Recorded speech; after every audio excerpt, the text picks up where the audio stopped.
एक मित्र ने पूछा है, क्या जीवन मुक्त संतों में भी अहंकार होता है, ईगो होता है?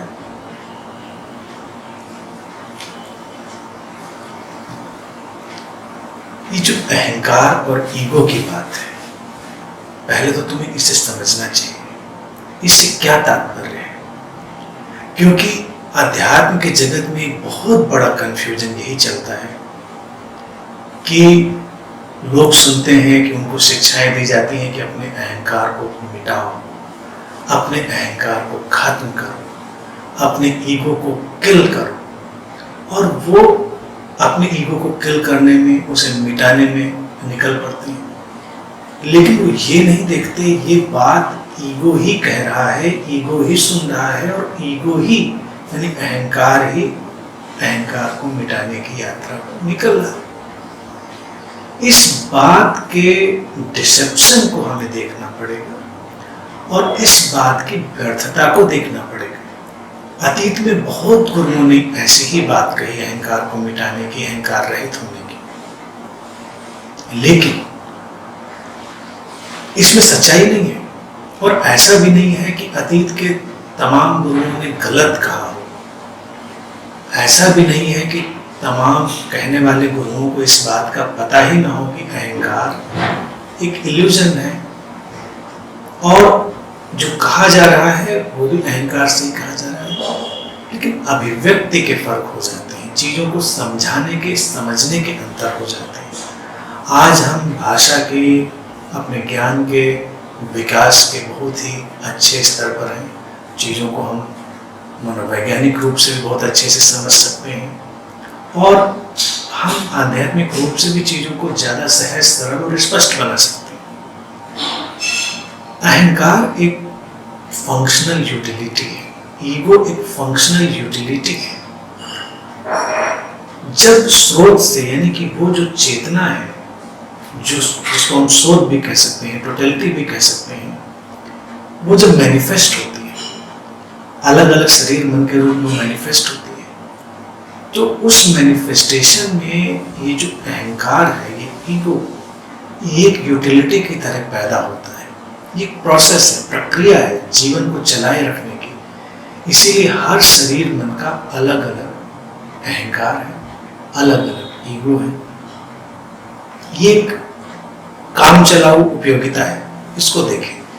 लेकिन हम अहंकार से जिस बात को देखते हैं वो है कि किसी बात पर गर्व करना, किसी बात पर हमको अपने प्राइड से भर जाना, और फिर उसकी प्रतिक्रिया में, यानी उसके विपरीत में पश्चाताप से और अपराध बोध से, गिल्ट से, रिपेंटेंस से, इन सब चीजों से भरना, वो उसी की दूसरी प्रतिक्रिया है। लेकिन अहंकार का वो मतलब नहीं है जब गुरु लोग कह रहे होते हैं। ये सब चीजें हमारे उस अज्ञान से उपज रही है जिसमें हमको ये लगता है कि अच्छा, तो ये सब मैं करूँगा या मैं करने वाला हूँ, ये सुनने में अच्छा लगता है। अब मैं करूँगा, ये जो भाव है, ये भी स्रोत ने ही दिया है प्रत्येक शरीर मन को, जिससे जीवन सुचारू रूप से चलता है, उसकी फंक्शनैलिटी स्टेब्लिश होती है। उन्होंने पूछा है कि जो जीवन मुक्त संत हैं, जो बुद्धाज हैं, क्या उनमें भी अहंकार होता है? हाँ, बेशक होता है, क्योंकि वो एक अलग शरीर मन की तरह है, वो एक अलग एंटिटी की तरह है। जो वननेस की, एकात्म होने की बातें अध्यात्म में करी जाती हैं, उनको इस दृष्टि से ना देखें कि उस व्यक्ति को इस सेपरेटनेस का कोई बोध ही नहीं होता। बेशक होता है, तभी तो वो बात करता है, तभी तो वो सुनता है, तभी तो वो जवाब देता है, तभी तो वो प्रतिक्रिया करता है। कोई भी ऐसा संत, कोई भी ऐसा बुद्ध, कोई ऐसा अवतार नहीं हुआ जो जवाब न देता हो, प्रतिक्रिया न करता हो। ऐसा तो है नहीं कि पूरी तरह से डेड हो जाएगी लाइफ। तो इस अगर ढंग से हम देखेंगे तो वो सेपरेटनेस, यानी कि वो अलगाव एक निश्चित मात्रा में है। तो जब एक संत जीवन मुक्त या एक बुद्ध किसी व्यक्ति से, किसी खोजी से बात करता है तो एक ईगो ही दूसरे ईगो से बात करता है। अब ये बात लोगों को अड़चन पैदा करती है कि बुद्ध या जीवन मुक्त संत में भी क्या ईगो है? उसमें ईगो की बात नहीं, वो ईगो ही है और तुम भी ईगो ही हो। दोनों में बस एक मूलभूत अंतर है। जिससे पूछा जाए कि अगर दोनों ही उस तरह से सेपरेटनेस को जी रहे हैं और ईगो है, तो एक ईगो यानी एक अहंकार जो है वो अनइनलाइटेंड या अज्ञान में क्यों है, और एक जो ईगो या अहंकार है वो इनलाइटेंड क्यों है यानी बोध में क्यों है? डिफरेंस या अंतर बड़ा छोटा सा है।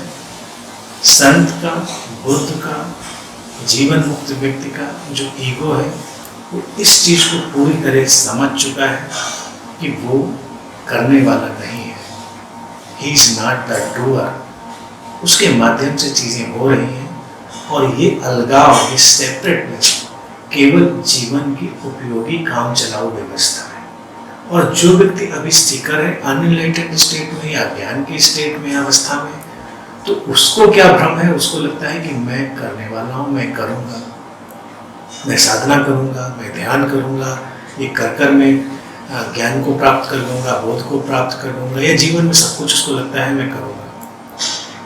उस ईगो का ये जो डिसेप्टिव एटीट्यूड है करने वाला, ये उसको अनइनलाइटेड बना रहा है। इनलाइटेड जो बना रहा है जीवन मुक्त या संत या बुद्ध को, वो उसके ईगो का वो पार्ट है जो इस अंडरस्टैंडिंग से भरा है कि बोध भी घटता है किसी शरीर मन में अस्तित्व की उस परिपूर्णता के माध्यम से, उस रहस्यमय नियम के माध्यम से।